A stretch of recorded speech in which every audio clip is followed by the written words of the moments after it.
Namaskar, everybody. Welcome to the self-development section for tonight.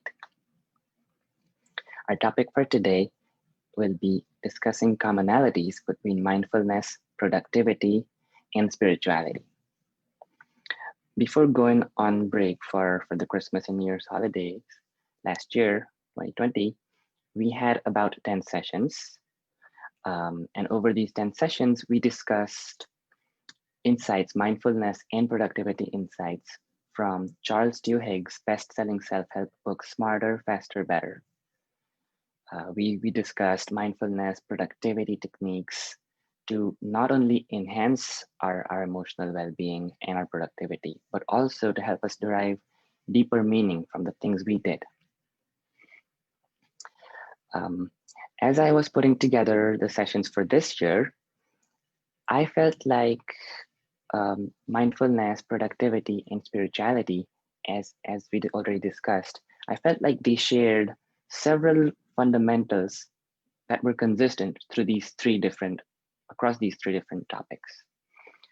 Which is why I think it's not only going to be a topic that we discuss today, but it will sort of be an ongoing theme that we will keep reiterating across the different topics that we discuss in the forthcoming weeks. With that said, this year we're gonna discuss another really great self-help book called Managing Your Day-to-Day by Jocelyn Glei. I read this book in 2018 and I've used quite a few insights from this book, and I've really loved the results. I've really loved how it made me feel, which is why I decided to talk about it, to include it in our sessions. So our subtopic for today is going to be frequencies. Frequencies of the universe and also of you. Let's talk about frequencies of the universe. Right? In this picture in the center, we can see the Earth's seasonal cycle, right? And we have this cycle because of Earth's revolution across the sun, which we all know about.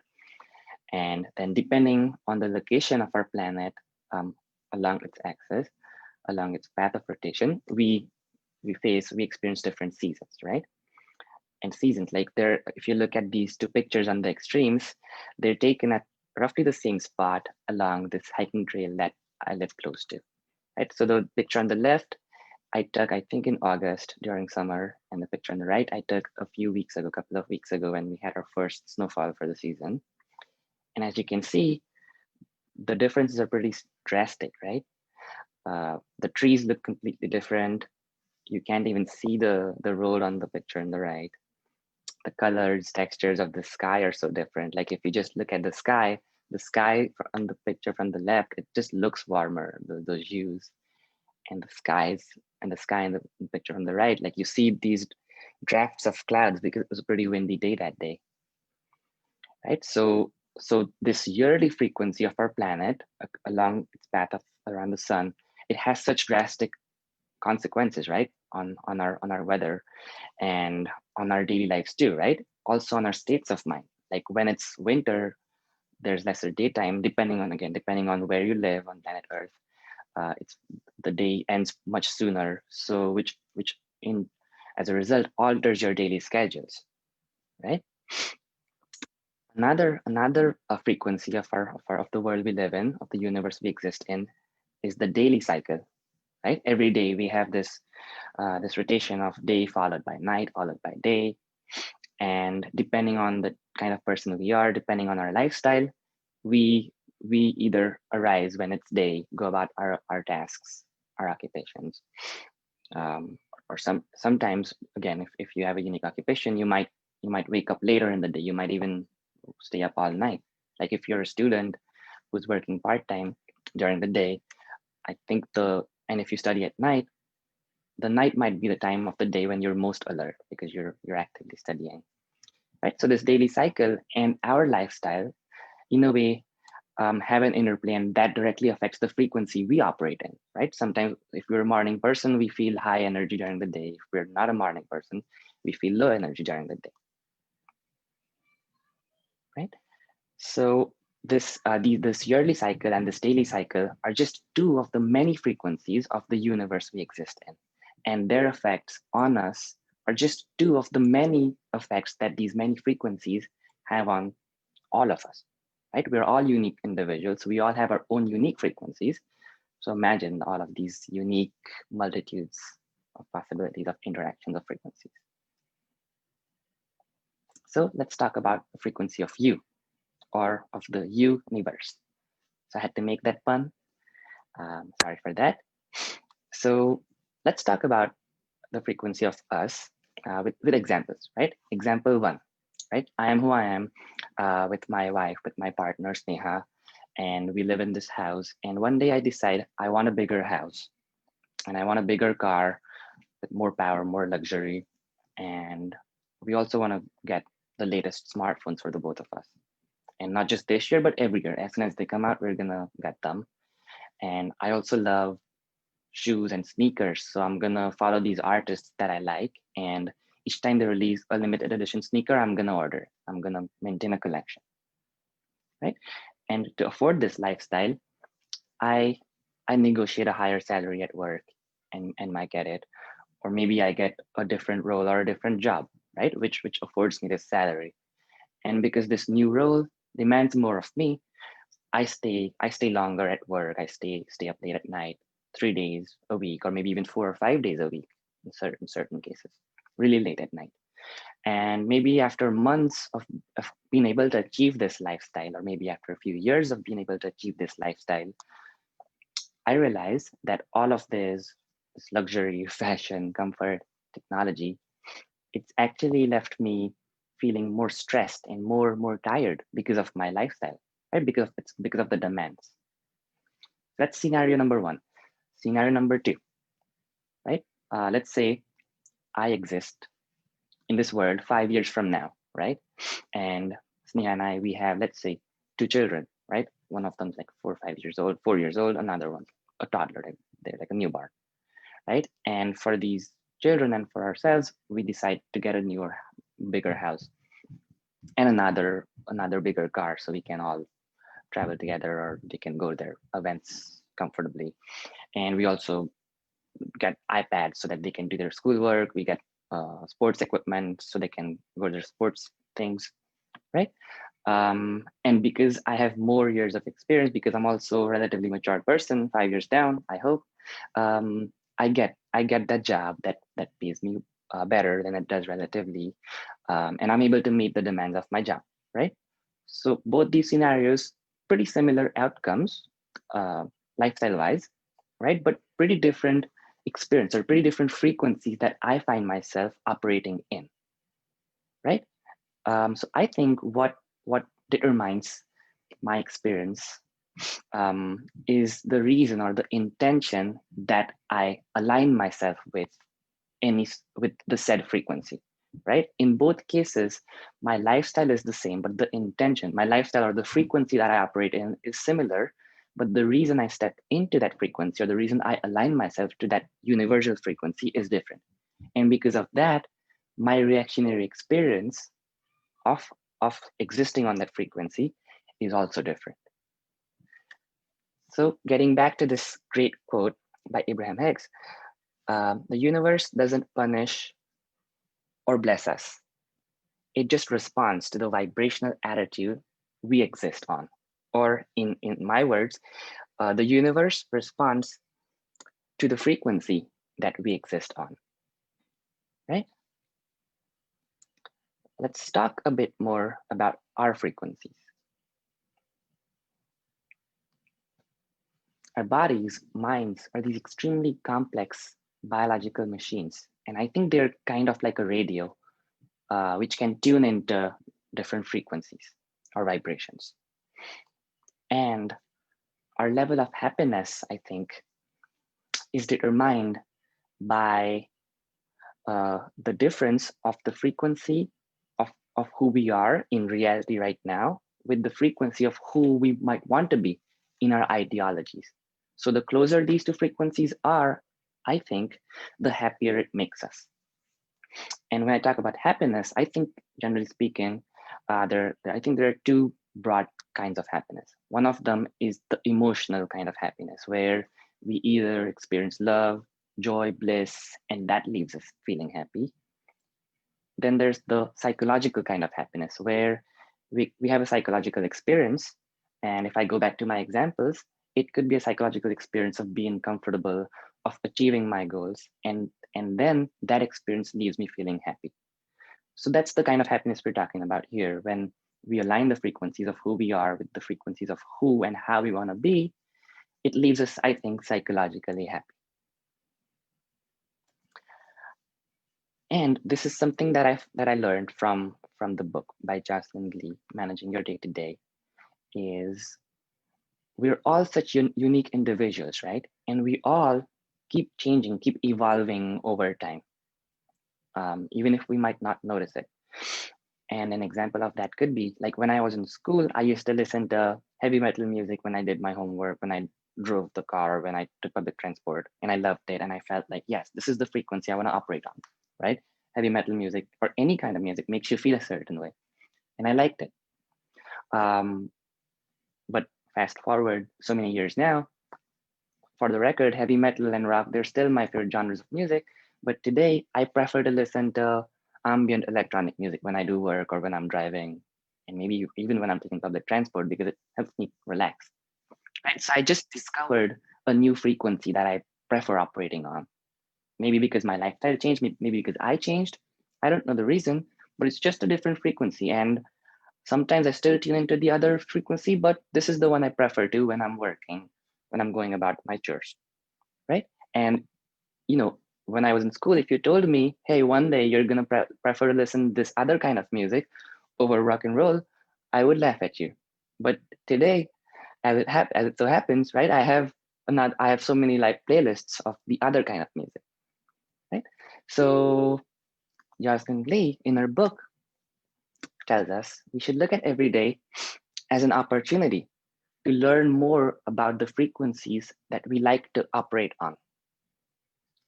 Also, we should look at every day as an opportunity to learn more about the kind of frequencies that exist in the universe around us, right? So the yearly, daily cycles being some of them, right? But then there are so many other frequencies of our household, of the place we work in, of our work commute, right? So many different frequencies. And if we sort of look at every day not as a chance to reinforce my patterns of my old frequencies, but rather to stay open and to explore alternate possibilities of existing on different frequencies, that's going to help us get to not only know ourselves better, but also get to know our universe better. And once we keep doing that, that's how we're going to, be psychologically happy, because we're going to hone and improve this idea of the kind of frequency we want to operate on. And we're also going to work on existing and operating closer to that frequency, and hopefully also just, being on that ideal frequency. So that's all I had to say about frequency. We will continue this discussion about frequencies next week, and we will look at it from the lenses of mindfulness. So what do these frequencies mean to us when in terms of mindfulness, in terms of productivity, and finally, in terms of spirituality? And when we do that, I hope some of these examples or some of the things that we said today, they won't be as vague sounding. And once we go through that discussion, maybe we'll come up with things that we can actually apply in our day to day, like the title of the book suggests, and make a positive effect on our day to day lives. With that said, thank you for being part of our self development talk for today. Please visit us on this website, and I'd love to know more about some of the frequencies, some of your favorite frequencies, new ones, old ones that you might have discovered. Thank you, Porva. First, I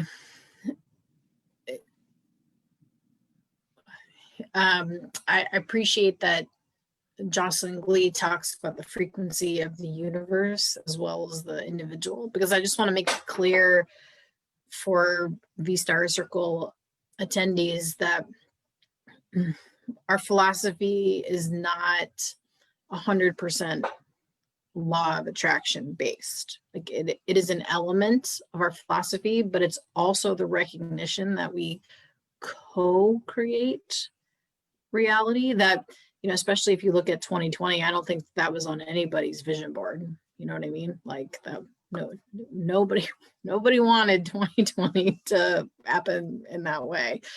So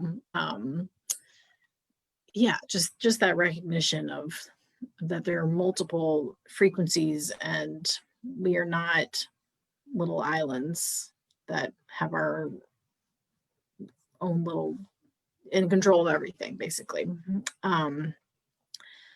And also, I just really appreciated that perspective and reminder about frequencies, because similar to you, when I was 23, I was living in downtown San Francisco in Union Square, and I was super close to everything, and I was in the middle of the city, and you know, I loved it. I loved being in the thick of things, and it was so exciting that I could just walk wherever I needed to, or I'd quickly jump on public transportation and be where I needed to go.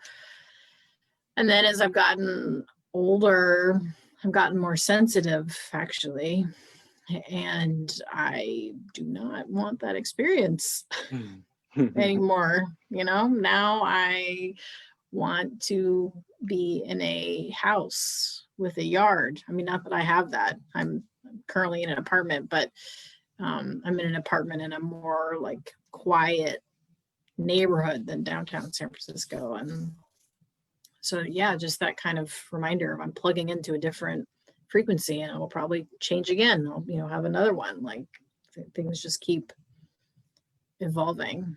So, yeah, that's what it brought to mind for me. Definitely. Yeah, and thank you for giving the other perspective. Yeah, of that. Yeah, we're not solely based on the law of attraction, neither are we talking about that. Yep, specifically, definitely. Another great thing I thought about as I read about this the first time is, right, when I think about frequencies of my own frequencies and that of the universe I exist in, that also makes me realize that, hey, my frequency actually contributes to somebody else's universe, right? That I coexist with at home, at work, on the road. So let me make a nice universal frequency for you that you can choose or not choose to attune into. And then you can say, let me give you the best frequency I can and leave you up to that. I love that so much. I mean, you're so right. Of all of our frequencies are mixing, meshing together, and so it really does matter how we are showing up in the world and how we are treating the people around us. It really does have an effect.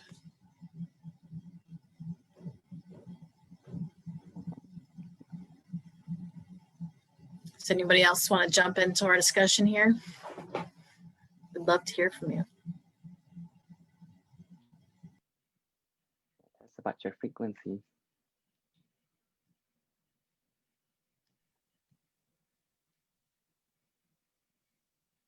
Hello. Hi, Hal. Hi. I'll jump in with just a quick story. I don't know if it's about a light frequency, but it was funny, Purva, when you were talking about music, because naturally sound waves and frequency, and is very close to music. One of my hobbies, or past hobby anyway, before COVID made it a dangerous activity, was ensemble singing.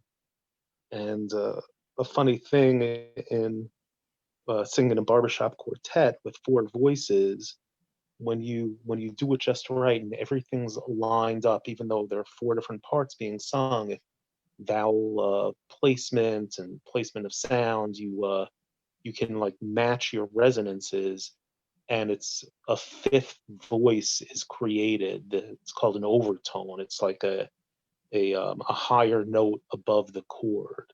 So when everything is going right and the four voices are in perfect harmony, the frequencies line up, and suddenly there's a new frequency that's created because of it. So cool. I love it. Thanks so much for sharing that with us. That's wonderful, Hal. Yeah. makes me think of two things. So the kirtan we follow, Baba Nam Kevalam, I think I remember reading or hearing from a monk about it, that those words themselves and the times we pause because of the kind of the word it is, Baba, Nam, like they themselves create a frequency, and they sort of force us to exhale in steps. And that actually helps us focus, like generate focus.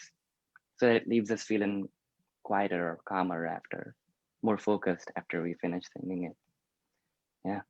And it's maybe it's similar to what you said, Hal, about music. At least these two artists I follow, Nine Inch Nails, Radiohead, I know their sound has a texture to it that when these instruments or singers, if you look at them in isolation, you don't get that texture. But all of those sounds combined, you get that texture. And very few artists, yeah, think about sound in that way.